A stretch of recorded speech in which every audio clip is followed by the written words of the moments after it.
పశ్చిమ గోదావరి జిల్లా పాలకొల్లో సేవాభావంతో ప్రత్యేక గుర్తింపు పొందుతున్న నిమ్మల రామానాయుడు మరోసారి శ్రమదానంతో ఆదర్శంగా నిలిచారు. పాలకొల్లోని క్రిస్టియన్ శ్మశాన వాటిక అభివృద్ధి పనుల్లో మంత్రి స్వయంగా పాల్గొని కార్మికులతో కలిసి కంకర, ఇసుక, సిమెంట్ను గమేళాలతో మోస్తూ స్లాబ్ నిర్మాణ పనులు చేశారు.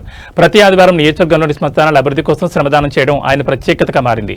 పాలకొల్లు నియోజకవర్గంలోని అన్ని శ్మశాన వాటికలను సుందరవన పార్కులుగా తీర్చిదిద్దడమే తన లక్ష్యమని మంత్రి తెలిపారు. ప్రతి మనిషికి పుట్టుక ఎంత ముఖ్యమో మరణం తర్వాత ఆఖరి మజిలీ అయిన శ్మశాన వాటిక కూడా అంతే ముఖ్యమైందని ఆయన పేర్కొన్నారు. శ్మశాన వాటికల అభివృద్ధి పనుల్లో ప్రజలు స్వచ్ఛందంగా ముందుకొచ్చి శ్రమదానం చేయాలని మంత్రి పిలుపునిచ్చారు.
ప్రతి వ్యక్తి ఆఖరి మజిలీ అనేది శ్మశాన వాటికతోటే ముగుస్తుంది.